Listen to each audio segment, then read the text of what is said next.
Welcome to the REI Diamonds Show with Dan Breslin, your source for real estate investment jewels of wisdom.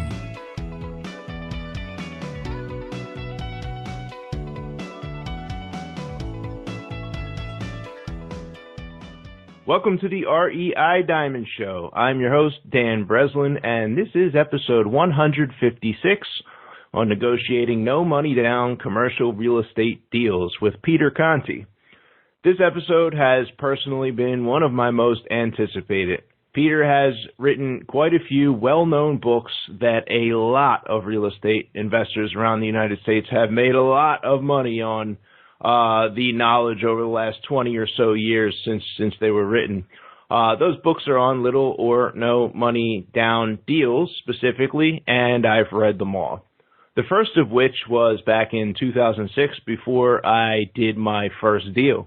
I've always considered Peter to be a blessing to my real estate career, and those books have been some of my most personally recommended to people over the years who want to make money doing real estate deals. And a first ever for the REI Diamond Show, I am experimenting here right now with a new long-form uncut format, allowing us to go much deeper than usual into our topic. A format I'll likely return to in the future when the guest and topic warrant deep exploration. For you loyal listeners of the show, I will also tag the long-form episodes in the future as long-form gold. So if you go to reidiamonds.com and check out the catalog, you'll notice the categories on the right-hand side, and one of which will be long-form gold. Any episode that I tag as such, you can consider my official highlighting of that episode and the content we discuss. I digress. Back to today's episode. Peter and I dive deep into his method for negotiating deals, specifically subject to and lease option deals. Subject to, meaning subject to the mortgage payments, aka the mortgage takeover, and lease options being used by Peter to secure unusually large deals ranging from $600,000 or so nice homes in nice areas like San Diego, all the way up through the commercial space to as many as a 300-unit apartment building with very little or even no money out of pocket. I've personally used this exact strategy to take over mortgage payments myself on many deals over the years. While I've explained this process to my partners and effectively closed those deals using this exact process, it has been a true pleasure to have Peter come on the show, the creator and master of this method, and explain in full detail its proper execution. And it's also been a pleasure to have a chance to thank Peter publicly on the REI Diamond Show for unknowingly planting some of those seeds of success of my own way back in 2006. Buckle up, my friends. We are about to roll. All right, welcome to the REI Diamond Show, Mr. Peter Conti. How are you doing today? I'm doing great, Dan. How you doing? All things considered, cooped up in the house like the rest of us here with the COVID thing going on. I'm blessed to be healthy, and so are all my family and friends. So, I don't know if I could ask for a whole lot more. Yeah, likewise here. We're doing good. We do the Zoom call on Saturday with the whole family, and we're having fun developing some more of these virtual investing ideas that everyone's wanted to do anyway. So we're making the most of it. Yeah, true enough. So anyway, for people who don't already know who you are, Peter, do you want to kind of give the backstory and then maybe just a little bit of what your business looks like today? Sure. I started investing in 1990, and I was working as an auto mechanic. I came from a family of 7 kids, and they basically got us all together and said, "We think you should all go to college. We obviously can't help you. Good luck."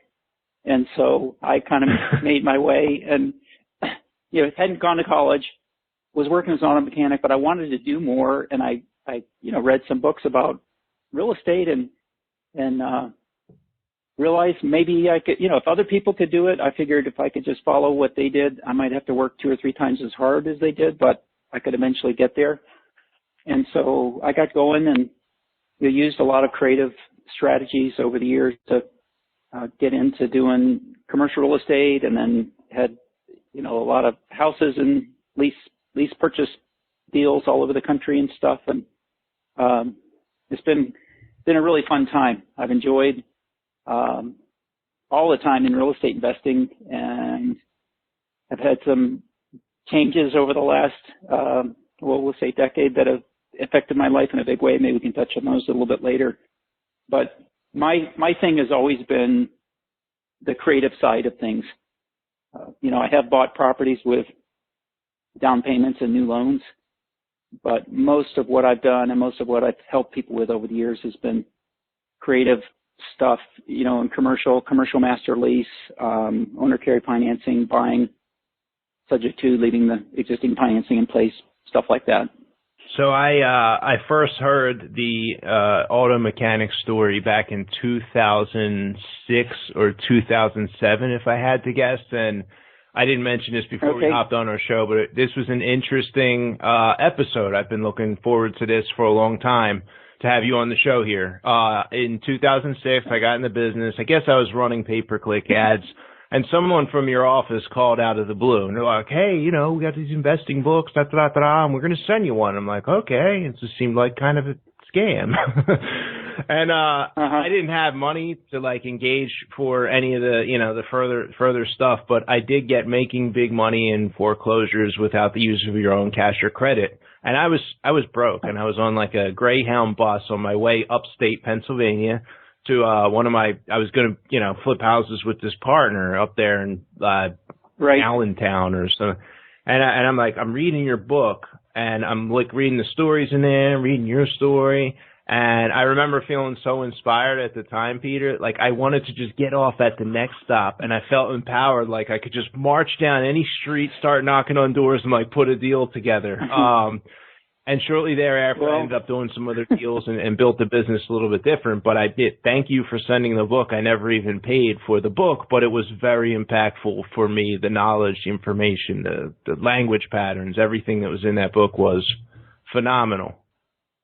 Oh, you're welcome. And hallelujah. That's what I'm about, is if I can help somebody, those of you listening to this podcast today, if I can somehow stir a little something in your heart or give you a little kick in the rear, or hopefully share some ideas you can use to go out and make things happen, that does wonders for me. There's another one of these big gurus out there. He told me the story. He went into the bookstore and read my book, or read a chapter of it in the bookstore, didn't buy it, went out and made $50,000.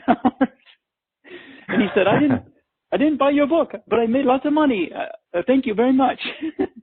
So, yeah, I bought all the books eventually. That's cool. I love being able to affect a change in someone's life, because I feel like I'm just incredibly lucky, special, blessed for being an auto mechanic and being able to figure out this real estate thing and go out and not only have fun with it myself, but be able to, encourage other people all across the country to go out and give it a whirl and see if they could start being in charge of their life and having fun like we do with real estate. It's awesome. I have to just, I don't know. I can't believe it sometimes. Life's been very good to me. Nice. Yeah, it's a beautiful thing. So I figured there's one thing I remember. I don't remember if it was from that book, because like I said, I read them all. This is going back years. But if we could touch on first the 5-step instant offer system, and then for the guests listening, we could maybe talk about the commercial deals and some of the master leases, because that's really interesting stuff too. So do you think we could start with the 5-step?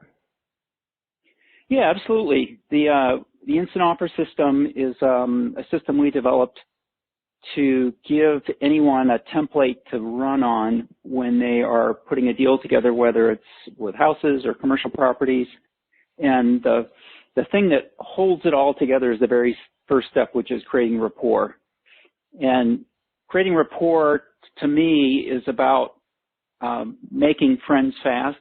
So people who are in good rapport, people who are friends, people who hang out together, couples who've been together a long time, they have a lot of similarities And some of that is because, you meet your friends, if you meet the, other parents at the kids' soccer games, you're about the same age and you've got kids about the same age, and or you meet people at work that you're friends with, you work together. You have things in common with people that you have a good rapport and good connection with. And so one of the first things that I teach someone to do is to be able to, when they're first talking either on the phone with a seller of a property that they want to do a deal with, or certainly in person, to find some things that they could have in common. For example, you mentioned that you were from Chicago. I don't know if I mentioned, we were talking before the show here, but I actually grew up in Naperville. So if someone's from Nice. Chicago, Naperville is a suburb of that, I will say, hey, yeah, I grew up in Naperville. How about that? Tell me more about you. So that's the formula. You find something, oh, you've got kids? Awesome, me too. Tell me more about your kids. And that's the formula for creating rapport very quickly. Location-wise is such an easy one these days. Where you live? Oh, you're in San Diego. I've been out there before. It's such a beautiful place. How long have you been there? Really? Amazing. Yeah, where'd you come before? Where were you before that? Oh, that's great. And rapport is kind of one of those things that you just have to practice it everywhere to get really comfortable with it, I think, because I've had people like try and do it, mechanically before. They're like, hello, how are you today? It's like the joke where hello, Mr. Johnson, with 1.5 kids and a wife named Tina. How are you doing today? Yeah. So that's step one, is creating some rapport. And the rapport is the beginning process, because people will do deals with you because they like you, they know you, and they trust you. That's the reason they're going to do a deal with you. It's not, yes, it's about the numbers, but it's so much more about how someone feels about you. Do they feel like you're going to take care of them, and do you have their interests in the deal? I mean, it's obviously got to be a good deal for you as an investor too, but are you the type of person that's going to take care of them? And a good connection rapport goes a long way to starting that. And the tip I have for step one in rapport is it doesn't end right at step one. You keep rapport going through the whole process. Step number two is what we call an upfront agreement. And an upfront agreement, just to put a big frame around it, is basically a nice way for you to be able to go in and say, hey, I'm happy to sit down and work with you, Mr. Homeowner, to see if we can put something together here. But the one thing that I ask is that at the end of our time, if you absolutely hate the ideas that we come up with together, would you be willing to let me know that? And of course they agree to that. And if they're okay telling you they hate them, then you can say, well, okay, so if you liked them, I mean, if we did have a fit, you'd be okay telling me that too? Sure. Okay, great. I'm going to do the same thing on my end. I'm going to let you know either yes, if there's a way I can help you out and make a profit, I'm willing to move ahead, or no, there's not a way I can see to do that. I'm going to tell you, no, I can't help you. Are you okay if we do it that way here today? And what you're really doing is you're saying, number one, I value my time enough that I'm not willing to chase you around and let you, at the end of our time together, tell me, oh, it's very interesting, I'm going to think about it and get back to you. Because I found most of the time when someone says that they're going to think about it, they're really not, they're either confused and they're just saying no and they don't want to hurt your feelings, or they don't want to do your deal, and they don't want to say, no, I don't like your deal, go away, right? So I found it's a great time saver for an investor to be able to set this up front agreement right up front, to where when you get at the end, and people will still say this, they'll go, okay, well, yeah, that's interesting. I'm gonna think about it. Okay, well, we'd agreed that we weren't going to do that, so I'm just going to, if you tell me you're going to think about it, I'm just going to take that as a no. Oh, no. That, well, what is it that you don't like about it? So it allows you to have some clarity in your engagements with people, rather than going out, giving like a presentation and having all these people on your list that you're following up with, and you call them and leave a voicemail and they don't call you back, and do you call them back again, or do you email them, or, you feel like you're it's horrible to feel like you're chasing somebody. And the upfront agreement helps to eliminate that. So I know there's a little more, but I want to ask on the upfront agreement here. I really love being able to get a commitment or no. I think that like for me and my guys, sometimes there's this fantasy that's comfortable, Peter, and like, yeah, the guy might make an offer, or oh my gosh, the seller's like, they're thinking about, and then they live in the fantasy because they're afraid to hear no and be rejected and have to move on or have to deal with the objection, so they never ask the question in the first place. So this allows you to set that framework up front. How often when you set it up and the person gives you the, oh, I got to think about it, I need another day, and then you remind them of that upfront agreement, would you say it's like 50-50 that they end up like coming back, engaging and taking and making a deal? Is it like 10% that they make a deal and 90% that they flake and really mean no? I mean, what's your success rate if you had to guess? We use two other techniques when we get to the end. One is we call it taking it to no. So what we won't accept is, hey, that's really interesting. I love the idea. This is awesome. You've heard your people come back, right? Yeah, he loved, where's the contract? Oh, well, he didn't want to do the contract today, so. Yeah. So I found that if you can be comfortable saying, I just get a sense that it's just not a fit, and that's okay. I've got 20 other people here that I'm supposed to meet with today. And I was thinking there was a reason for me to be here today, but if it's not a fit, I'm perfectly okay with that. And, it's okay. You can just tell me no. And if they fight you on that, say, no. I mean, what would make this where it was just an absolute yes, I'm fully on board. I'm going to do this right now kind of thing. And they'll open up and tell you what it is that they don't like or, what's going on. And this isn't where it's like, a high pressure, you must sign now, I'm not going to let you sleep on it or talk to your wife, that kind of thing. It's much more, we need to be clear where we stand.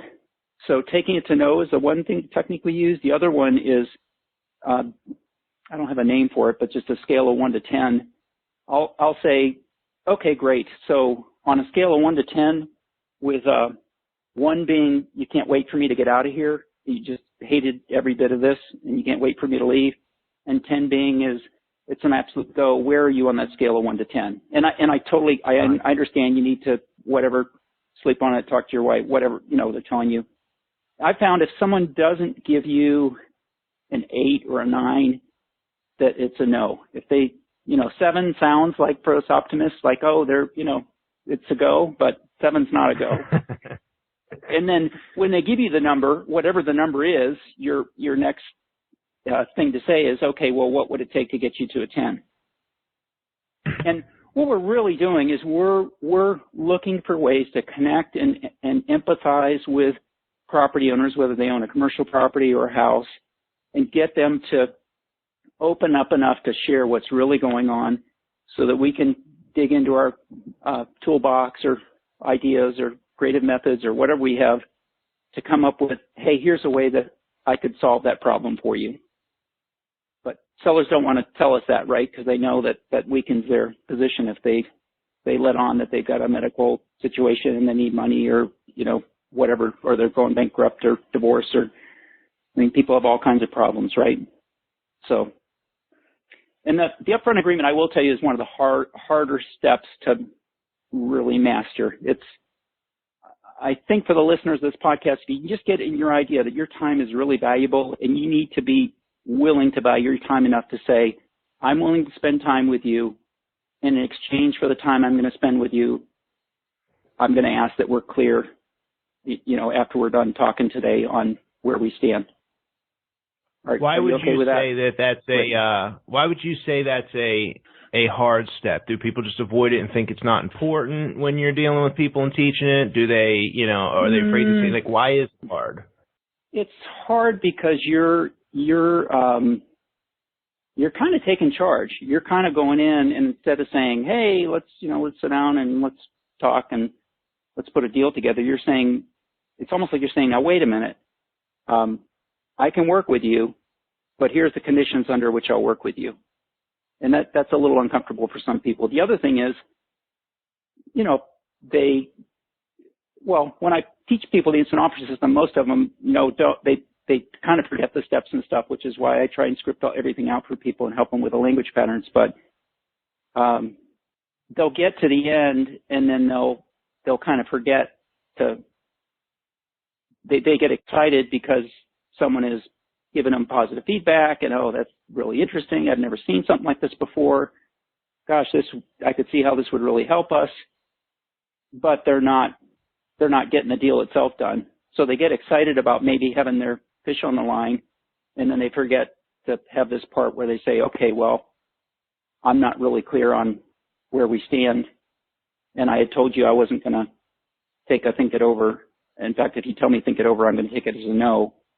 So they don't want to take what could maybe be a deal and say this isn't a deal, even though I found that's a very effective way to, number one, figure out whether you have a deal, number two, get the property owner to open up and share with you what's really going on, or, oh, well, I had another offer this morning that I like this about it, or, there's all kinds of stuff that they're not going to tell you necessarily until you press There's almost a willingness to walk away in that moment, and it's very, I think, challenging to walk away from a deal that you, quote unquote, might get. I mean, you're doing, in a sense, there is a bit of a takeaway close. You're kind of like, hey, you know what? Yeah. It's not a good fit. That's fine. This is not really.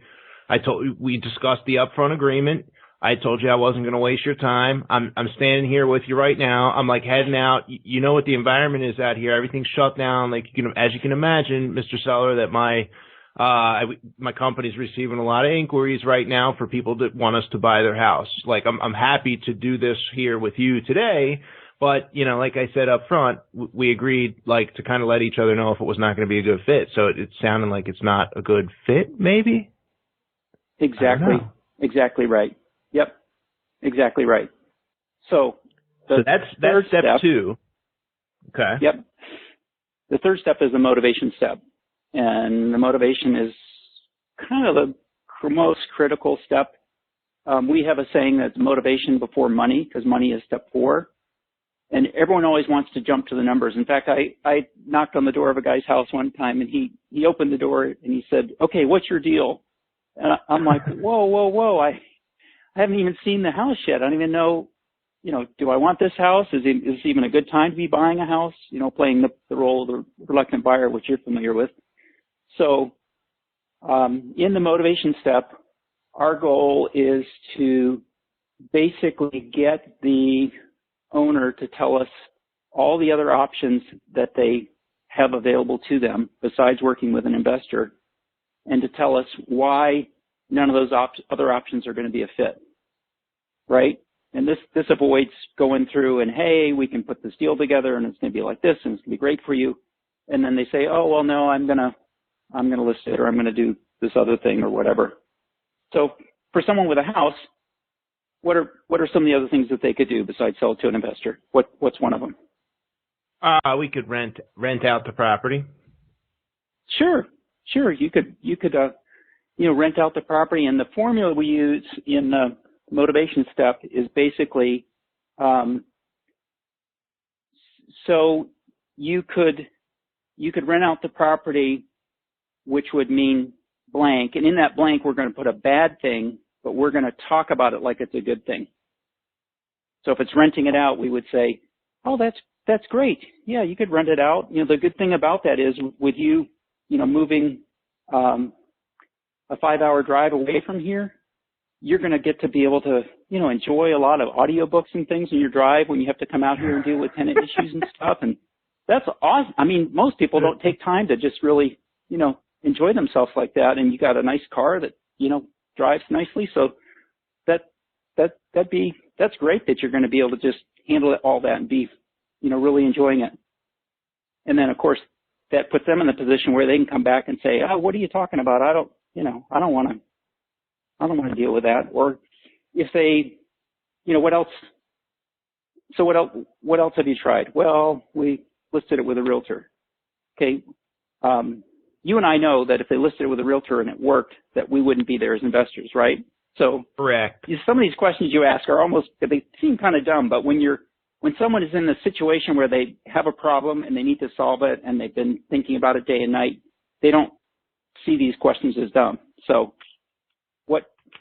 what else do you hear? Oh, you listed with a real, okay, and that worked out well? And, you know, and they're saying, no, it didn't work out well. Well, what do you mean? I mean, you know, they told you everything they're going to do at the listing appointment and put it on the website and do all the marketing, and they did lots of open houses for you, right? Well, yeah, but it was mostly just the neighbors coming through, and yeah, but I mean, they got you lots of written offers at least, didn't they? No, we didn't get a single offer. What's that? We get hard of hearing when the seller says something that we want the seller to really hear, right? And no, we didn't get anything out of that. What's that? What'd you say? You didn't get what? We didn't get anything from that realtor. Okay, well, maybe if you gave them a second chance and relisted it again with that same realtor, I'm sure no, I'm not going to. All right, so maybe someone different from the same, no. Maybe a different brokerage? No, I am not listing the property with a realtor. And that is so much more effective than sitting there saying, you know, we're investors and here's our portfolio and here's what we can do, here's all the benefits, and you don't have to deal with realtors. Much better to get the other party to tell you why they won't want to use one of the other options available to them. And that's what we do in the motivation step. And we're also stirring it up, right? We're stirring up the emotions and just really having fun, you know, digging in. And I discovered a long time ago, if you're going to help someone to move ahead in life, you need to make them realize where they are now and what the effect of doing nothing or staying in the current situation they are. I mean, it's like when you go and see a doctor, the doctor's you've got a wound, he's going to rip the bandage off and go dig around in there and get it cleaned out and, you know, let you know you've really got a serious problem, so you know that you need to take care of it and get it healed up. There's a thing you alluded to there, and it was like, you know, the hard pitch. So some investors come in and they kind of give the pitch of, oh yeah, Mr. Seller's going to be great. We'll handle the clean out. You know, it's going to be an as-is sale. We're going to go to closing in like 14 days. It's going to be no problem and everything's going to be wonderful. And then there's the approach that you kind of just walked through, which to the uninitiated, Peter, it sounds a lot like you're asking stupid, foolish questions that you know the answer to. So we pulled a public record. We looked at Zillow. We know they tried to list it with an agent. And so the inexperienced person saying, why do I have to ask what the options were? I already know what they did. Well, it's not the fact that we're uncovering.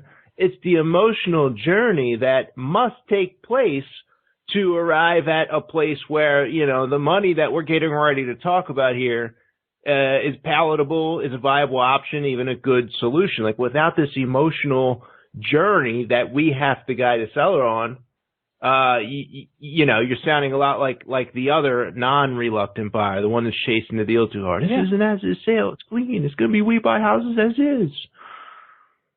Yeah. Yeah, absolutely. Absolutely. And I feel, I'll tell you just a quick story. There's a house in, it was near Cleveland, Ohio. I was out working with a student. This was many years ago. And yeah, we looked at the house. It was priced, you know, right at about market price. The house was spotless. I mean, this guy had gone through and just spruced everything up. In fact, he was down in the bottom level, and he was finishing the inside of a closet down in the basement to give you an idea of the attention to detail that he had given this house as far as getting it ready for sale. And I just went in and looked at the house, and I mean, you know, you've seen enough houses where it's, you know, stuff stacked so high you have to turn sideways to get down the hall, and this wasn't one of those. It was a nice place. And I immediately started thinking, you know, there's something going on here. They'd had it on the market for, I think, over a year, and it hadn't sold. And what so he was open to doing something. I said, well, you know, we really probably should sit down with your wife, and you know, I'd like to talk to both of you. And oh no, she's, you know, I forget what he said, but she's having a hard time right now. Or I'm like, no, you know, I'd like to meet her.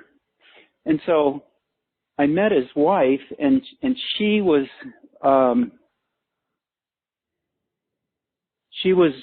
she came across as very angry in a way that I thought any other investors that tried to buy that thing, either she scared him off, or if they tried to do a deal just with a husband, she killed the deal or whatever. What my intuition was telling me. And we because we were willing to be empathetic and listen to her, and we didn't know right then what was going on, but we knew something was going on. What we discovered later on is that their son had died out back of that house in a irrigation ditch, and she was so tied up emotionally with that, which as well as you could imagine, that house was just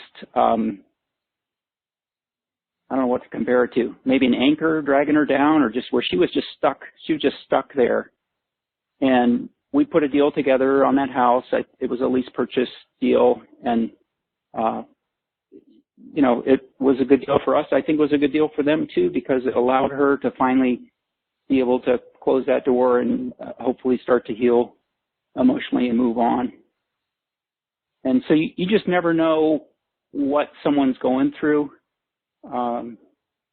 We think of ourselves sometimes, or I think other people do, they think of us as investors as, just the Sharpie real estate investors that out to make a buck. Well, there's a lot more to it than that.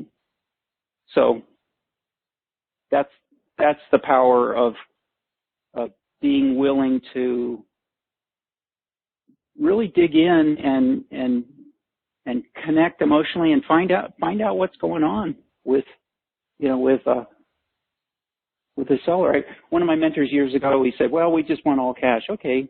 So what are you going to do with that? Well, we don't know.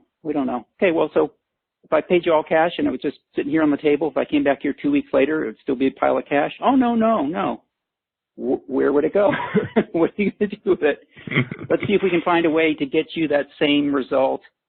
We did a deal on a house it was in the hills east of San Diego, $600,000 house owned by a realtor himself who had been trying to sell it. And he said, well, I'm just going to take the money and put it in a bank account and get, I think it was 5% he could get back then. I get 5% interest on it. I've got my place already bought down in Sunnyside Acres or wherever he was retiring to.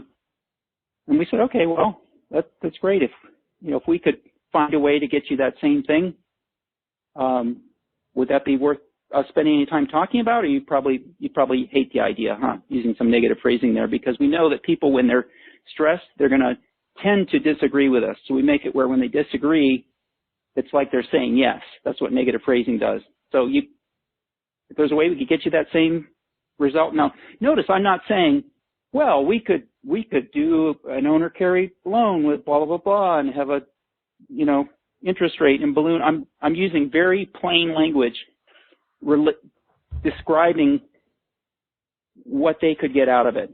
If there's a way we could get you that same result, maybe in a little bit of a different way, is that even worth us taking time to talk about, or you probably hate the idea, huh? No, tell me more about that. We put together a deal. He did need a little down payment. But we put together a deal where he carried the financing at 6%, and we had that place for, I forget, 5 or 6 years. Bought it for $600 and sold it for nine something. So wow. So nice deal. No banks involved. That's the way I like it. Good deal. Okay.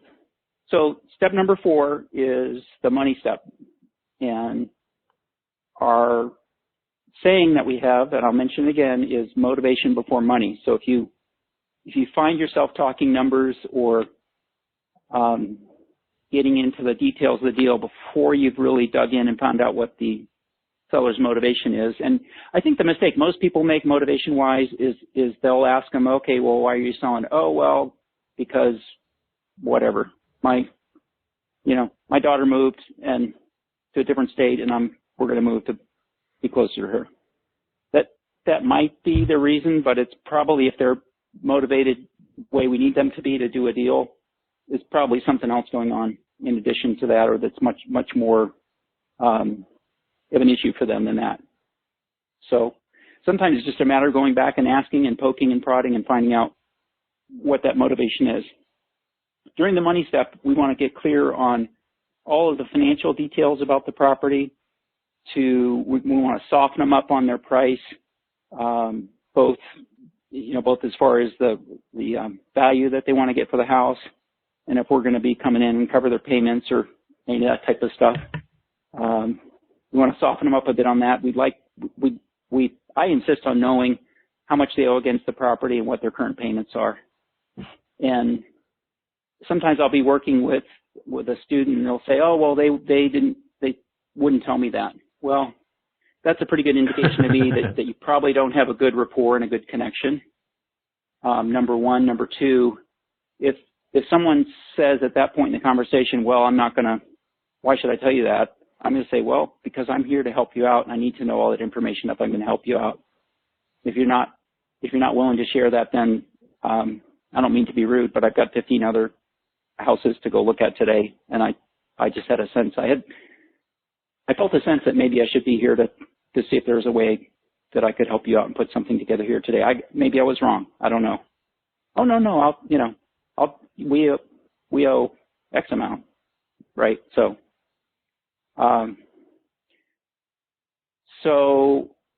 during the money step, couple of things that we found has just been very, very effective. We call them the 3 R's. The first R stands for realistically. The second R stands for range. And the third R stands for realtor. And I love realtors. I love brokers. I've made a lot of money with them, both buying and selling over the years. You guys are awesome. So don't be offended that we're going to bring you into the equation here to get the price down a little bit. So when you had mentioned before about asking like a dumb question that you already know. Here's one of those right now. What was it? Could you tell me what was it again that you were asking for the property? I mean, you know what that is, right? It's probably right on the flyer on the kitchen table or whatever. What was it? And we have a saying that dumb gets paid. So if you were a seller, would you feel more comfortable selling your house to like a real super sharp real estate investor that had answers to everything and knew everything and told you everything to do, or someone that was maybe a little bit slower than you? So smart. So we use this idea to help the seller. I mean, their life's out of control, right? We're going to give them the feeling of comfort that they have some control over what's going on by letting them be smarter, sharper. If there's any math to do, we're going to let them do the math. If it's early in the morning, it's, oh gosh, I hadn't had my coffee yet. I'm having a hard time. Can you help me with this? If it's later in the day, it's been a long day. What was it again you were asking for the property? $250,000. Okay, and now when I respond, notice what happens to the tone of my voice when I say the word realistically. So what was it you were asking for the property again? $250,000. Okay, and what did you realistically expect to get? So when we say that, your tone of voice goes down, which means that the price goes where? Down. And isn't it true that anybody, whether they're selling something on Craigslist or a house or a car or anything, don't they list it for, don't they put a price that's higher than they realistically expect to get? That's the mindset that we have when we say that. What did you realistically expect to get? Well, 240. Okay, so 220 to 240, somewhere in there. I've just gone to the second R, which is range, and we've given them a range of 220 to 240. No, if they fight you on it, no, I said 240. Oh, okay, I understand. 230, 240, somewhere in there. And when you do that, you look at them and you kind of nod your head up and down a little bit. You say, okay, 230, 240. It's just like you've got the body language that they're agreeing with you when you say that. And at the point, you keep shrinking the range until they stop fighting with you. When they stop fighting with you in a, in a tight market, you might have to get up to, okay, so 235, 240, no, okay, so 236, 240, somewhere in there.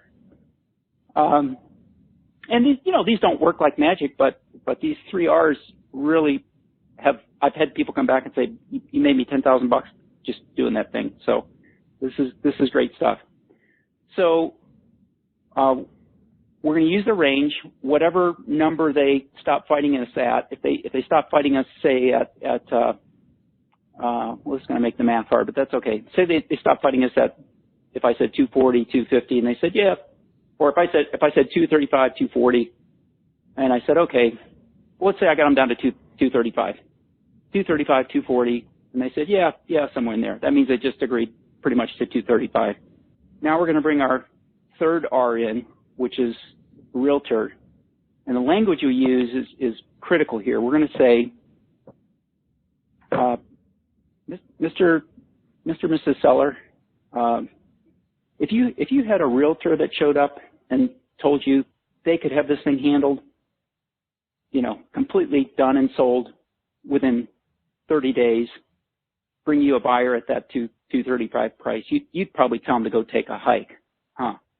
Now we didn't say if a realtor brings you a buyer. We've said if a realtor came in and said, hey, I can have this whole thing completely handled for you, I'll have it done, sold within 30 days at that 235 price, you'd probably tell them to go take a hike, huh? And when they say no, we would do that. They've just agreed to what kind of a discount off that 235 price? It's got to be 6%, right? Yep. And then we let them do the math because we're not good at math, or gosh, I can't figure it out here. Help me figure it out. Let's see, 10% of 235, that would be 23. How much is that? 20. And we kind of go through it like that, letting them fill in the numbers. So, if you had 235 and you can say, okay, so 10% of that is how much, and, let them give you the numbers. And then half of that would be 5, and that's okay. And you just be comfortable with the silence. Just sit there and wait for the seller to give you the numbers. If they want to do the math, or they hand you a calculator, hand it back to them and say, gosh, I don't know how to operate one of those. Why don't you do it? It's a little harder to do that now these days, I guess, with everyone has a calculator on their phone, but, yeah, they do. So great. So let's see, whatever the number turns out to be. Let's see, that would be 12, 13, say 13,000. I could be off on the math. 13. So 13,000 from 235. Let's see, that would be 225 would be 10. And then, so you just really go through it slow like that and let them tell you what it is. And that's the number that you write down if you have like a sheet of paper there. By the way, I don't go in with contracts, and I don't even go in with a pen or a pencil. And when I first learned from one of my mentors years ago to do that, it sounded just crazy to not do that. I think I brought like a pad of paper inside, maybe a briefcase or something at first, but I realized that if you can show up on the door to talk to someone about buying their house, and you're not holding a slide projector or a computer with a PowerPoint presentation or anything like that, you look a lot more like a friend, don't you? You just show up with nothing, like, hey, I just came over to see the house, and who knows, maybe we'll put something together. You want to show me around? So yeah, that's the number that we write down, is because the number doesn't really have any validity until it's written down. And through those 3 R's, I guarantee, for those of you listening to the show, when you apply them, they don't always work, but those 3 R's will make you a ton of money over time. And so now We're going to move into our final step, which we call the what if step. And the fun thing about the what if step is allows us to basically put together a creative offer to buy a house and basically find out if the property owner is going to agree to the idea before we ever officially make our offer. It reminds me of like when we were in middle school and you would ask someone to say, hey, would you ask Shelley over there if I asked her out to be mine or go with me or whatever we called it back then? Would she say yes or not, to find out before you ask. So the key with this is to use language that is not technical. It's not, and the language that I use, we could go from this language, we could go to a commercial master lease if it was a commercial property. We could go to owner carry financing paperwork-wise. We could go to maybe buying it subject to the existing financing. That's just all the paperwork. What we're doing is we're figuring out what from the seller's end, what do they need to have this be a win for them. And what it sounds like is, gosh, you've told me about all this other stuff you've tried, and we sigh a lot as reluctant buyers, right? I'm not sure we could do anything or not, but what worked out in another situation like this is, and you can say if you've done it or for someone who hasn't done one of these before, you could say, I know of another investor. What they did is they came in and they basically agreed to pay that monthly payment of, let's put a payment on, monthly payment of $1,800 a month. And I'm not sure we could go that high. My partner's probably going to say we should only pay, 16 or 17, but let's say we could go as much as that $1,800 a month.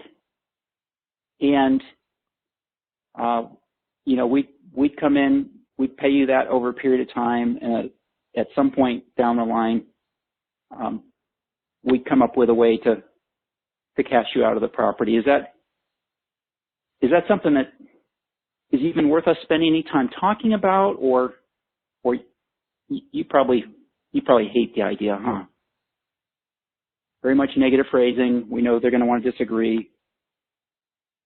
When they come back, now here's the critical key with the what if step. When they come back and say, yeah, that would be exactly what I want, the new the new investor jumps into sales mode and goes, wow, that's great. Let me tell you about it. It's called a commercial master lease, and here's why it's the greatest thing for you. We're going to take care of all the repairs, and we're going to guarantee the payments, and don't you worry, we're going to get this place cleaned up and turned around, and so you have to stay reluctant. And so the way we do that is when they say, yeah, that is something I'd like to talk about.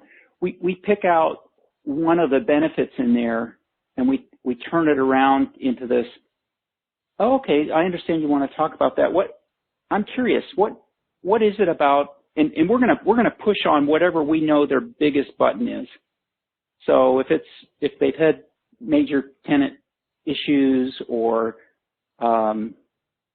they're concerned about making the mortgage payment, maybe they're moving out of a house and they're going to have double payments, whatever we know their main issue is, we're going to pick that main issue and we're going to say, I'm curious, what is it about, having that payment covered? What is there about that even makes us worth spending time to figure out together? Well, because if you could cover my payment, then I couldn't go ahead and move, and I blah blah blah, and that's why it's good for me. And then we don't just accept that right away. We'll spend time and dig in and tell me more about that, and why is it important to you, and are you sure that's something that would be a fit for you? And we don't have any paperwork out. We haven't said what kind of a deal it is. We're getting them to, I have a theory that's called the 7 yeses. And most people can't do this, but I will sit there and I will just keep engaging the seller to say, well, yeah, but I mean, probably, what's some language I use? So yeah, we want that. Yeah, but, I mean, who knows the market the market might take off. Who knows? I mean, once things settle down here, the market takes off. I mean, values could go up again, and then you'd probably wish that you did a different route and you waited rather than doing something like this. No. I want to do. We're getting the seller to tell us yes, I will do this. Generally, we'll put kind of a timeline sort of thing on it and say, well, was this something you wanted to have happen, sooner? Or I mean, if it took 6 months, a year, 2 years to get things solved, is that? I get a sense that'd be okay for you, wouldn't it? No, I'm not. 2 years? You're crazy.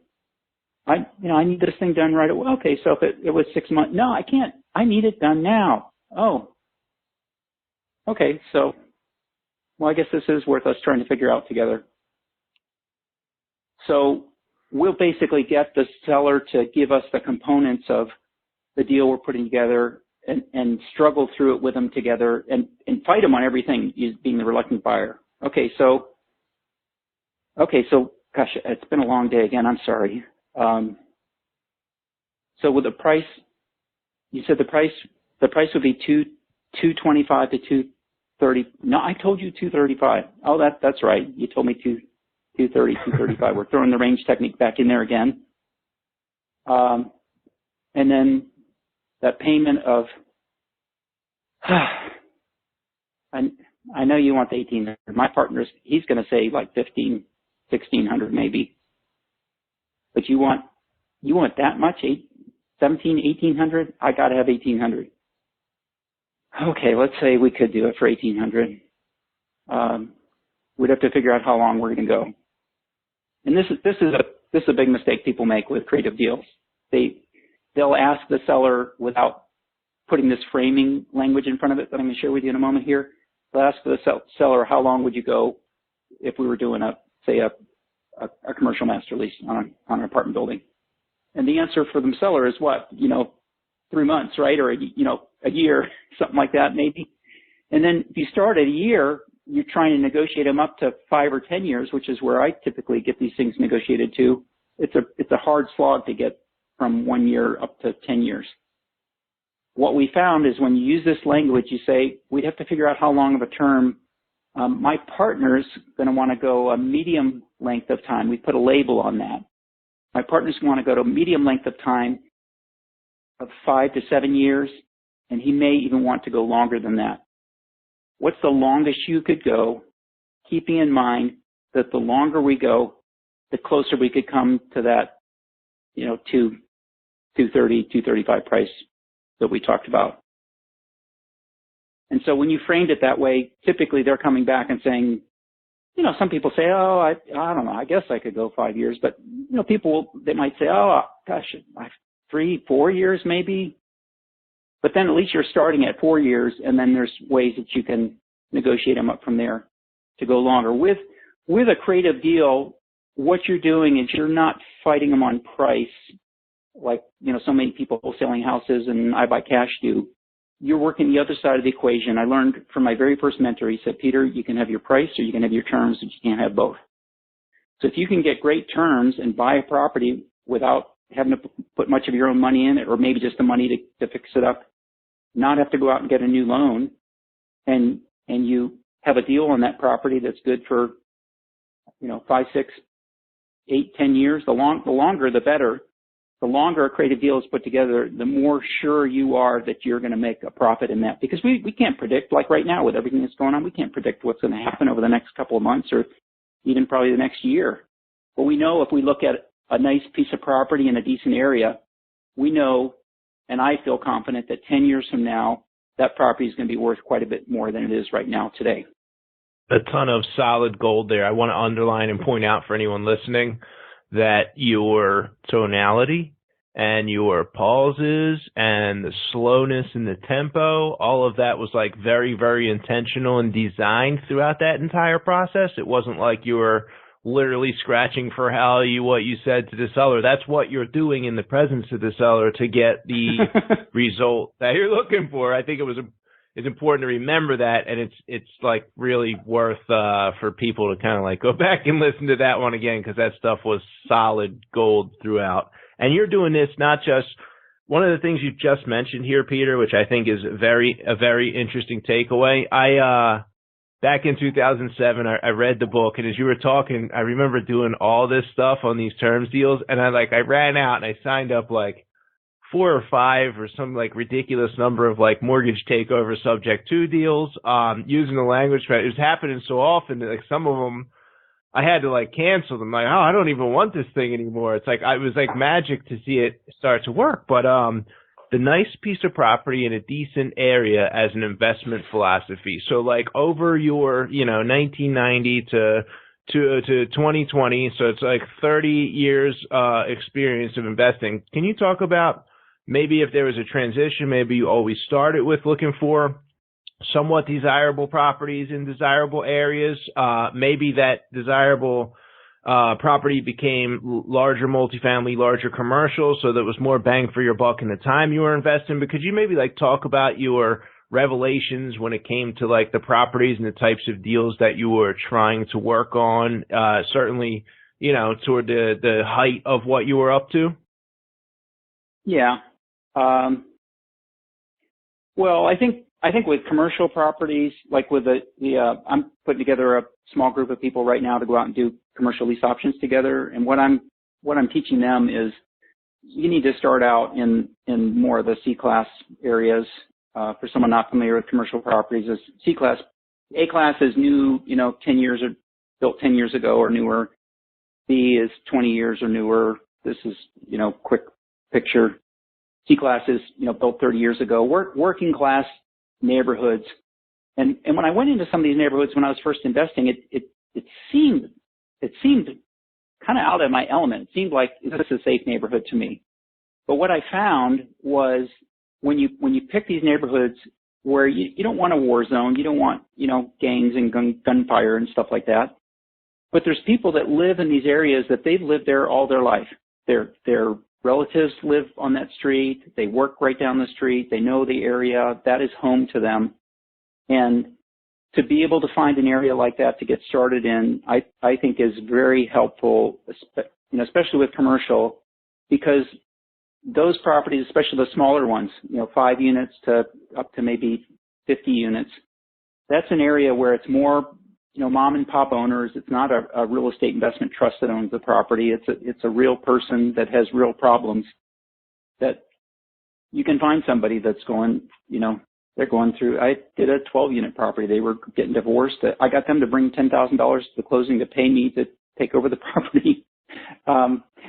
So I think starting there with commercial is, makes a lot of sense. And I think the problem is these days with the internet and all this stuff and all the gurus and stuff out there, they have these whatever, hey, I'll show you how to go buy 1,000 units in a year. I'll tell you how to go buy a 200 unit property if you've never done it before. That, that sounds really good in a webinar or on a sales page or something, but in actual practice, to go without the confidence of having done deals before and try and convince someone that you've got what it takes to solve their problem and take care of their property is very difficult to do.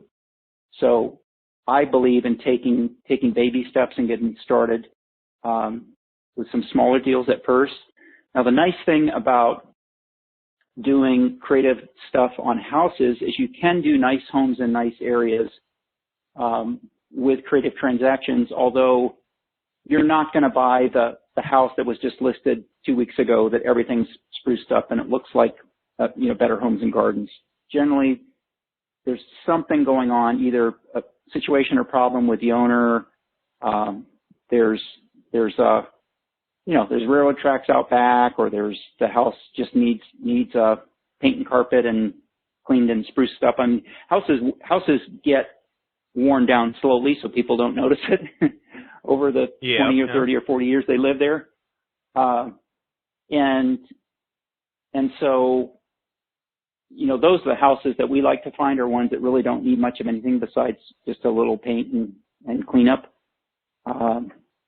But you're probably not gonna do a deal like on the, the mansion up on the hill. kind of thing. Although that happens too, but just for general practice. I don't know how will I answer your question there. Yeah, it did, because I think where I screwed up on the 3 or 4 I signed up, and I think I kept 1 or something. And I didn't make that my entire business model, the creative. We're kind of more like all right, we're fighting on price, we're buying it, we're doing the renovation, we're reselling it. Maybe there's times we're wholesaling the deal because it's not in our prime neighborhood, price point model, timing with the contractors, whatever. But, you know, as I do the math on the ones that I walked away from, a big part of the issue was these were kind of, you know, they're like rental properties in like $50,000, $60,000, $70,000 areas, like kind of low end properties where the rents were even low. So like the numbers are almost so small it's not worth the effort. Whereas if I take a property in Smyrna, Georgia, that's $400,000, and we're taking over, you know, a mortgage payment at you know, $365, and there's a way for the market rents, the lease option sandwich, whatever, for me to sell that at $400,000 or $440,000, suddenly there's maybe some upside there of $40,000, $50,000, $60,000 there. Whereas I'm going to be like, you know, impossibly pressed to turn my $50,000, $60,000 lease option and like sell it for, you know, 70, 80 even. Like there's not even room to get through inspections or do a paint and carpet if it's needed in there. So it's like, you know, finding the right single families. But yeah, you did. I would agree with that. Yeah, I would agree with that if you're down too far down the ladder, I guess it's different with commercial properties. And, you know, with commercial properties, one of the things I learned is that you can get some of these older properties, and I made the mistake of trying to fix them up too much because I thought, well, I'll fix it up really super nice and then people will pay another $75 a month in rent just because it's nicer, not because of what the rents are in the area. And what I found is $75 is a lot to someone who's paying, you know, $1,400 a month. So my goal has always been to provide, you know, clean, safe, affordable housing that's better. It's a better product than anything else in that neighborhood. So if someone's looking to rent something in that neighborhood and they go around and look at 4 or 5 properties, I want mine to be clean and smell good and painted and you know, everything works. And it's not going to be probably a deluxe house like many of us, you know, superstar investors live in or whatever, you know, but it's, you know, it's a nice home for people to live in, and, you know, they pay the rent every month working hard, and it's a big part of their income, and they're paying down your mortgage. Every month they do that, and thank goodness for people like that. That's what makes real estate work, for the people who are willing to take an idea like this, or even listen to a you know, crazy podcast like this and say, hey, I'm going to go out and I'm going to jump into this. I've been thinking all my life I need to do something like this. Now's the time I'm going to do it. So we have a lot of single family investors. That's kind of my thing, residential. And we have a lot of people who come on the show, you know, own thousands of units of multifamily, the old fashioned way, raising money, syndicating, et cetera. Maybe a quick story from, you know, we don't have to go into all the details of it, but I don't know, something that might be like a good bridge deal where you'd use a lease option to buy, I don't know, an 8, a 10, a 20 unit apartment building. Do you happen to have any of those kind of like, you know, deals that you were done or a part of that you could like quick share kind of numbers and details of how that deal went down, just to highlight the power of maybe a master lease option terms deal on a commercial property? Sure. Yeah, there was an apartment building that I picked up, 24 units. It was, it came to me through one of my relationships with a commercial broker, where he had tracked down the owner. He had tried to list it, but they didn't want to sell it because it was fully depreciated. And they realized that if they waited until the owner, who was 88 years old at that time and had Alzheimer's, these are her daughter and her son-in-law that I was talking with, they realized that because of the tax laws, if they waited until the owner passed on, it would move up to market value, and they would save like a couple $100,000 in taxes that they wouldn't pay.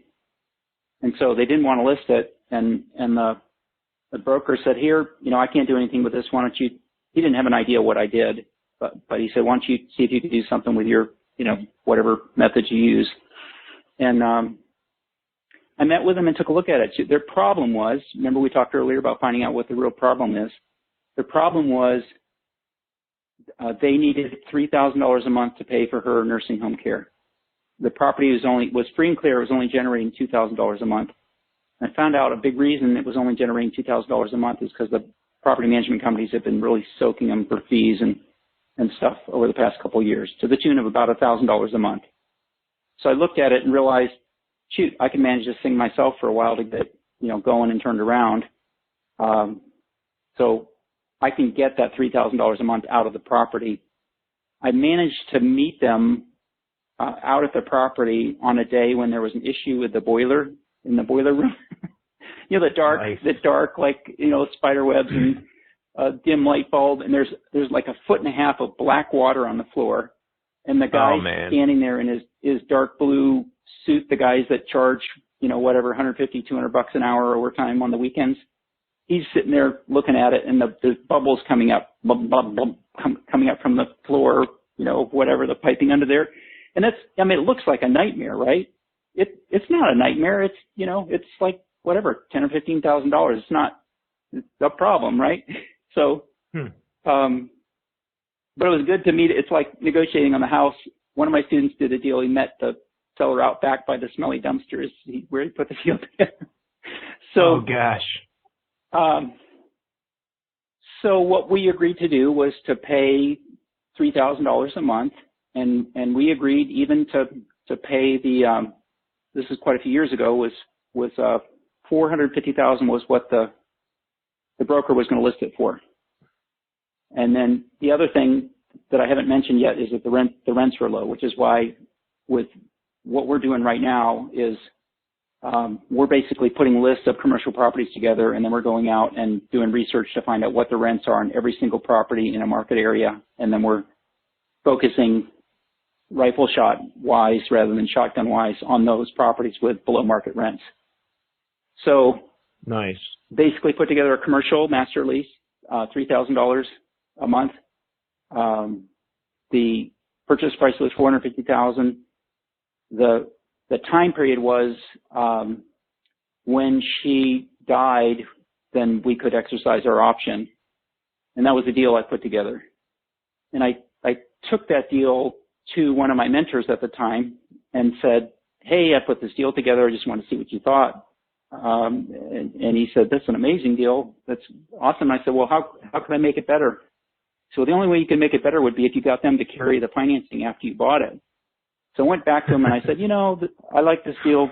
Okay, it's, I've got some concerns about this and that. And I just wanted to see if you could possibly carry the financing, after I buy it. And so they agreed to carry the financing for 30 years after I bought it. And wow. Put the deal together. And then it's kind of a long story because they tried to fight me on it, which that's one of the things I've learned over the years is how to secure your interest in creative deals like this, which is a whole nother day of another podcast or something sometime, which we figured out how to do that over the years. So we went in. They're all in month-to-month rents, which is great. We didn't want them to all move out en masse, so we did eight the first month, 8 the second month, and 8 the third month. We filled out this one-page form that I came up with that said, "Hey, isn't it great you've been living here with low rents? Sorry, that time's up. Your rent's going up." And we weren't even raising it all the way to market. We were taking it about 75% of the way up to market. And in exchange for, we want you to know we value you as a resident. We'll be willing to paint any one of your rooms, clean your carpets, or give you the services of our handy person for half a day. That's all stuff we're going to do anyways. We might as well give it to them as a gift, right? About half of them each month said, "Screw you. I don't know who you think. I've been paying this for whatever, 10 years. I'm not paying a penny more." Great. Let me open the door, get your stuff out of here. It just makes it that much easier for us to clean it up, turn it around, and rent it at full market rent. Nice. So over 3 months, we were able to increase the income. We reduce some of the expenses and stuff. We do things like getting a smaller dumpster instead of the big one that everyone up and down the alley dumps all their stuff in, and getting it picked up more often, stuff like that. We were able to increase the net operating income by an average of $85 per unit, which with 24 units is $2,000, I could be a little bit off the math, I think $2,025, something like that a month, which, remember, the property was break even when I took it over. I was taking what the property was making, $3,000 a month because of $1,000 in property management fees. I was doing that. I was taking that whole $3,000, giving it to the owner. Then we increased that by a couple thousand. So now we've got this property that's making an extra $24,000 a year. And when you apply a 6 cap to that, then we weren't 6 caps back then, but I'll just do the math. Might not be soon. You know, with a 6 cap, that's an increase of value of $400,000. Yeah. So that property, you know, that was a nice enough deal. It was a nice enough area. I said, I'm just going to keep this one. I managed it myself for the first, 5 or 6 months, and then I actually turned it over to an employee of mine who I helped to create her own property management company because I didn't want to be doing that. And she managed it for quite a few years for me. And I ended up owning it for, I think it was 15, 16 years. And the point in time when I sold it, I had, the other part of it, they had tried to fight me and defeat my interest in the property. And they lost. They ended up paying my attorney's fees on that. But one of the things I gave them in return for settling that was I said, I'll let go of the 30-year owner care financing part. I'll get new financing and bring it in if you agree to sell it to me at the price you agreed. And that's what we did. And it was cash flowing pretty good. So I ended up putting a 10-year amortized note on it to just pay that baby down as quickly as I could. And so nice. By the point in time when I sold it, it was pretty much paid off, and I sold it for a little less than $1.2 million. So how much cash did you put in up front on that, Peter? Because like right there when you took it over, there's like you must have actually had to put some real dollars to work here to turn this thing around, right? You would think so, which is why I hesitate to tell this story because it sounds unbelievable. I arranged to have my first payment due on the 15th. I collected the rents it was October 1st when I took it over. Collected the rents. Out of the rents I collected, I came up with $3,000 to pay the first payment. And I basically used the cash flow from the property. I mean, there were a few things that broke here and there that maybe I had to come out of pocket for, a couple $1,000s, whatever. There's a leak like under the cement that they have to come in and use their sensors to find out where it is and stuff. But pretty much just used the cash flow from the property over the years to keep it going. And the only thing I did, I guess I put a roof on it. It was about $20,000 to replace the roof. So, but even that, I think I had the money in the bank by that time from the property. But either way, I wasn't digging deep in my pocket to say, okay, I'm investing all this money and waiting for it to come out. And did you do the roof before or after the court battle on the option challenge from the previous owner? Was that? Yeah. Okay. Yeah. Yeah. Cool. Yeah. So gotcha. It was basically a nothing down deal that I ended up making over $1 million on, and they don't all turn out that way. That's the other reason I hesitate to tell that story because someone wants to go out and do that deal, their very first one. That's all I want to do. I'll take 3 of those, But what I found is that the way you do home run deals is you get out and you hit some singles and you strike out a few times and the cool thing with the creative investing, at least the way I structure stuff and put it together, was why we're kind of focusing on that right now with all the uncertainty that's going on in the marketplace right now, is that worst case in most of these deals you've lost some of your time. You put a deal together, you don't have any money to speak of into it up front. Maybe you've got inspection or environmental review or, a little bit of money like that. But worst case, the deals that I put together are structured where if, who knows, a dirty bomb goes off or something happens where the owner had PCBs out back and didn't tell you about it. The deals I structure, you have the ability to basically take that property and give it back to the owner and just say, hey, I didn't plan this, I didn't want it, but I'm not able to continue on this. Here's your property back. And that's, that to me, and that even makes that peace of mind to be able to, at the end of the week, to be able to go to bed at night and know that yeah, you're investing, but you're not. I always tell people, look, you worked really hard to get to where you are now. The last thing you want to do is go out and do a deal that's going to risk what you've built up to where you are today. You want to be able to do something that has the upside with very little to no, and preferably no downside. True enough. I couldn't agree more. So, Peter, let's, as we're turning the corner here toward the end of the episode a little bit, I know from our previous conversations that you had kind of a tragedy that maybe shifted a lot of things over the last decade. Do you mind sharing some of that with the audience here? Sure. It's funny that you say it as a tragedy. My wife has said if you could change that one day in your life, would you change it? And I don't know that I would. 7 years ago, I was riding a dirt bike motorcycle, which my wife, I should have listened to her. What can I say? She said, shouldn't be doing that. You're in your 50s. You're going to get hurt. No, I'll be fine. I'm just going to go trail riding.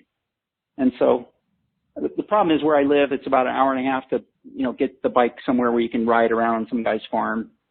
And I found this Hare Scrambles race in New Jersey, and I had promised my wife I was not going to race. I will admit that. Luckily, she's a forgiving soul. So, I figured I would just go there and let everyone else go ahead of me and then just treat it kind of like an organized trail ride and have a good time. And so I did that. I let my group go ahead, but then there were these other faster guys that had started before us it was like an 11-mile loop through the woods. These guys started passing me, and my old competitive spirit started kicking in. I thought, I can keep up with that guy. I can keep up with that guy. And then before I knew it, I clipped a tree and did the whole helicopter ride and shattered my hip, dislocated my femur, and then when they were working on me in the hospital, they crushed the nerve in my leg. And wow, you talk about something hurting. That really tickled bad. So I was in, intensive care, and I was in a rehab center for a month and came home in a hospital bed for a couple of months, and then I was in a wheelchair, and then a walker, and then crutches, and then a cane, and so during that process, I sold off a bunch of my real estate. I sold off my education company. I had 35 employees, 17 coaches at one point, and I said I just need to focus on getting better. So sold that to a partner of mine, just focusing on trying to get better. And the funny thing about a nerve injury like that is if you just sit around, it gets worse. It like tightens up and hurts more, and then you want to do less, and it just gets worse and worse. And so I realized that I needed to do something different. And I've always believed that no matter what your challenge is, you don't necessarily need to know how to solve that challenge, but you do need to know how to ask good questions. If you can ask the right questions, you're going to find the right answers. So I wrote in my journal, I wrote this question down. It was, how could I turn this injury into an advantage to where it's a fun challenge and I had other people cheering me on, is what I wrote in my journal. And then a couple weeks later, we saw this movie Wild with Reese Witherspoon's character, where she hikes the Pacific Crest Trail on the West Coast, which is, over a couple thousand miles. And then I read some books about people hiking the Appalachian Trail, which goes from Georgia to Maine, 2,190 miles. And I thought, if I hiked over 2,000 miles, my leg would have to be better. And this is at a point in time where I was having a hard time getting out to walk the dog. So I tell my wife, I say, honey, I'm thinking of hiking the Appalachian Trail. She's like, oh, that's nice, dear. And then 3 weeks later, she took me to the train station, dropped me off. I took the train down and started in. The first day I went 2.5 miles. And kind of went from there. It took me a total of 11 months spread over a year and a half to do the whole thing. It takes most people 4 or 5 months. Most years, this year, there's people that had to stop, which was unfortunate, but what an incredible experience, just from the whole, like, breaking stuff down into little chunks. If I thought about how far I had to go, I would fail. Mentally, I just could not keep going. What I had to do was I had to think about, okay, I've only got 2 days to get to the next point where I can stop at a hostel, or I actually ended up bringing my car along. I parked my car a couple days ahead, shuttled down, hike to my car, and then I have my car. I could go drive, go get a steak dinner, go walk in a pool, which is good for my leg, go to a nice Airbnb, go to the Outfitters. And so, there are times when I would have to look up ahead and say, okay, all I'm going to do is I'm going to get to that tree up there that's like 100 yards away. That's all I'm going to focus on. And so that breaking stuff down into just the tiny chunks was a huge thing. And the other thing was hiking along. I finally had time to really process and, listen to the birds and the wind through the trees and realize how blessed I've been in my life and all the wonderful, cute little things my kids did over the years that I'd forgotten about. And I realized I'd created this big, teaching and thousands of students and stuff. And, I'd go to our annual conference and there'd be a guy coming up and shaking my hand saying, Peter, thanks so much. You changed my life. I bought a 200 unit, blah, blah, blah. I did this and that. And it just felt so, I didn't know this. I didn't know the guy's name, right? I mean, yeah, he used my system and, worked with our coaches and stuff, but I didn't know who he was. It felt to me like, how can that possibly be true? Here's this guy. He knows me. Well, he knows me because he's listened to my voice and videos and, everything, right? He knows me all really well, but I don't know him. And, when I was hiking along, I realized that the point that I enjoyed the most over the years was when I was doing the mentoring myself and teaching people directly myself and helping people over that, through the scary part of, like, in the beginning of, you're just putting a deal together and, oh my goodness, is it going to work out? And am I going to fail? And what are people going to think? And can I possibly do this? I just get such a thrill over helping someone through that hard part to get going. I did a deal with a student about a year ago. We found a 16,000 square foot commercial property in Northern California. Picked it up for $810,000. He's taken about a year to get it fully leased up. A couple of those are on hold right now with the whole coronavirus thing, but basically has it leased up and is worth $2.2 million. And he told me later, he said I was scared to death. He said he wouldn't have been able to do it, but I kept telling him, this is a great deal. I've seen lots of deals. This is a great deal. You need to move on this one. Oh, and I helped him line up a money guy to come in, give him all the money to buy it and fix it up, and no payments for the first year. So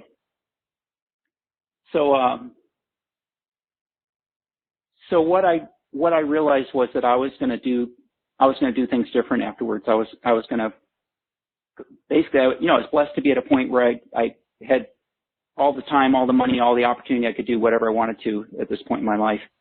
And I said, I'm just going to work with a handful of people for a couple of years, which I did the past couple of years, and had pretty high fees. I was getting $25,000 plus half the first $200,000 in profits on commercial properties.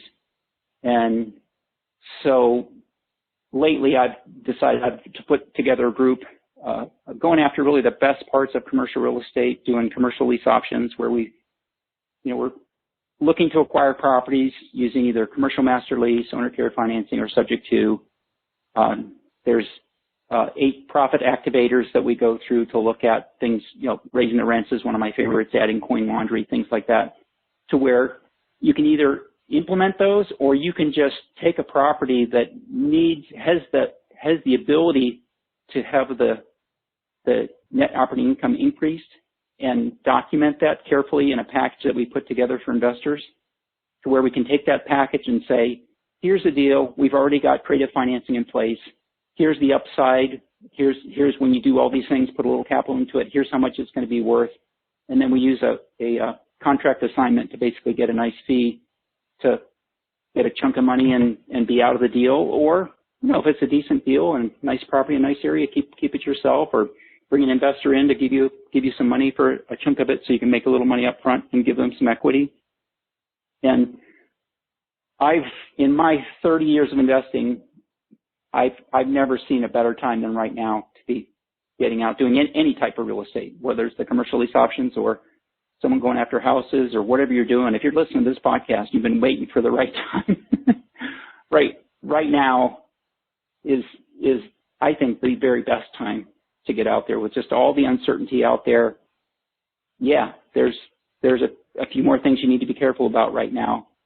One of which is, when are people going to start paying their rent again? But yeah, true enough. We're gonna work our way through this. We're a great country. We will work our way through this, and we will come out of it, I think, stronger. I think things are going to change. That, companies that are learning right now that they can all work virtually and they don't need to all be in an office building. Once they get used to doing that, they're gonna realize we don't need to be paying for this office building every year. And I think there's going to be a lot of change. I think that houses and apartments, there's going to be less changes than in other parts of commercial real estate, and it'll be interesting to see how that plays out. Yeah, I agree there. So, do you have any books you recommend to the people who are your, coaching students or just people in general over the years having to do with business or real estate, Peter? Yeah, there's a couple that little known books. There's one called Instant Rapport by Michael Brooks. It's still available on, last I looked, on Amazon, a little paperback, and it goes through. He actually gets into eye movements and stuff like that I don't bother with rapport-wise. It's a little too deep, but it's the best book I found that really helps to get the whole rapport and creating similarities. And best I ever hit it was because you want to dress like the person you're meeting with, right? Similar clothes. I was wearing the exact same shirt as a guy that owned an apartment building that I was trying to buy one time. So nice. I don't know how I did that. The other book is called The Portable Coach. It's by Thomas Leonard. He's since passed away, but great guy, and just he's more in like the whole personal coaching movement or whatever. But he breaks stuff out as far as doing stuff like creating reserves in your life where you've got stuff handled ahead of time before issues come up, where when you do have issues come up, you've got the capacity to deal with it rather than running on the ragged edge. And I've gotten an awful lot out of that, implementing those ideas over the years. And I would probably also mention Unlimited Power by Tony Robbins. I think was one of his best books. And I read that book, and I got his tape program when I was first getting started. In fact, his tape program was one of the first things that I spent money on. It was $89 for 6 audio cassette tapes. That kind of dates me, right, if I'm saying audio cassette tapes. And I was thinking, $89 for 6 audio tapes? How can I possibly spend that kind of money? I mean, I'm an auto mechanic, right? And then I thought, well, wait a minute. I can't afford to spend that kind of money on a self-improvement program, but the person that I want to be, that person can afford to do that. So I'm going to go ahead and do it. So cool. Yep. So what if we go back to 1990 and you're still turning wrenches, fixing cars for a living, and you had all the experience that you've now gained over the the 30 years that have come since? What would be the crown jewel of wisdom that you would go back and share with yourself then? I think I would tell myself, the obvious: do more faster. Don't poke. And I mean, when I got started, I did a duplex and then a 4-unit. I figured if I could do a duplex, I could get my courage up to do a 4-unit, right? So, I think the other thing is I would probably encourage myself to look for ways to partner with people more rather than trying to figure out stuff on my own, whether it's putting a group of people together. I've done a lot of stuff over the years with masterminds where you get a group of people together that are all going in one direction, where they can share ideas and encourage each other and all grow faster through the process. And those don't have to be paid. You can put those together if you find the right people without paying, big fees like some people get for those. I think that I would tell myself to make the most of what I think is kind of a strange thing that really makes me perform, which is putting myself into situations where I have like this hiking the Appalachian Trail, telling people I'm going to go do this, and then I had people following along my journey, and I felt like I couldn't stop even when I wanted to, or at least more pressure to succeed. So I think I would encourage myself to make the most of this weird character trait that I have, is that I can do amazing things when I'm doing it with other people watching, or almost like a performance. I mean, for me to put a real estate deal together on my own, that's just another real estate deal. But if I can do it with some students there watching and learning and whatever, and that's like just so much fun to do it with, a crowd watching. Plus it's like the pressure on me, like, oh my goodness, I can't drop this one. So, and that, I don't know that would apply to most people. I think I'm weird that way, but I found that's an interesting piece. As you said, I think I've got, 3 markets, many business partners. I do the podcast. I mean, I don't come on and brag about all my deals on the podcast, but certainly there's some element of when I'm all by myself at 8, 9 o'clock at night on any given night of the week, and I'm still working on something that has to do with my business or something that has to do with my deals. I think there's probably a part of me that has that drive because of that. Maybe it's like accountability to other people. It's accountability to my partners. It was accountability for you and your family and friends and everybody watching on the trail. And it's definitely a lot easier sometimes, I think, to show up. Certainly for me now, with other people looking back at me, expecting some kind of results, whether they're going to benefit from them personally or not. It's a lot easier for me to show up and do it than it was way back in 2006 when it was like only me showing up to do the real estate deal. So I think that probably, right, also bolts in for the average person to select the right partner, just like you talked about, or even get involved in those masterminds. I mean, there it is. You can get some accountability and some fans cheering, right? Well, let's simplify it even more than that. Let's if you're going to do something, go tell as many people as you can. Here's what I'm going to, and be specific about it. Don't say I'm going to poke around, or I'm going to look into this, or I'm going to maybe do some real estate investing. Go tell them I'm committing. I'm going to, in 2020, I'm going to find a way to buy an investment property one way or another during 2020. And I want you to hold me accountable. I am going to do this. And you go around and tell enough people what you're going to do, you're putting the pressure on yourself to, find a way to figure it out, right? Yes, you are. Yes, you are. Yeah. All right. So, Peter, do you have a website or some contact information or anything else you want to leave the listeners with as we wrap up here? Well, you hit me at a good time, because this past month I've been working like crazy, and I've just published my latest book, which is called How to Profit with Commercial Lease Options. And what I'm doing is I'm releasing it just for the next little bit of time. So hopefully it'll still be available for those of you when you listen to this podcast, if it's way down the line, but it'll be available, by the time this podcast goes out, certainly. I'm making it available as a free ebook. And if you just go to commercialleaseoptions.com, you can get a copy of that. And I don't know, I want to get it out there and get some feedback, and then I have to figure out the publishing thing has changed since I published my last book a bit. But yeah, rather than paying $25 for it on Amazon, you can get the book for free, and it's got, I think, a lot of great stuff in much more detail. A lot of the stuff that we talked about negotiating and putting creative deals together on commercial properties, and I had a blast. Putting it together because I know people are going to read it, and so I felt like I was kind of performing as I was writing it. Nice. So, yeah, but just go to commercialleaseoptions.com, and you can get a copy of that as my gift to you. And good luck with all your investing to those of you who are listening.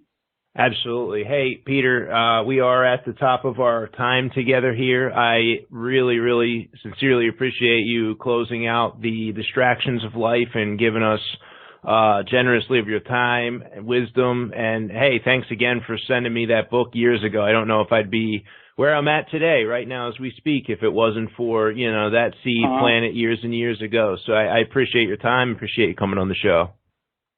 Well, thank you. Bless your heart. It makes me feel warm inside knowing that you got some value out of that. So thanks, Dan, for having me on, and thanks for all of you listening in. And thank you, my friend, for tuning in to the REI Diamond Show. Next episode coming up is on leveraging legal counsel to grow your business with Chicago business attorney Denise Gierach.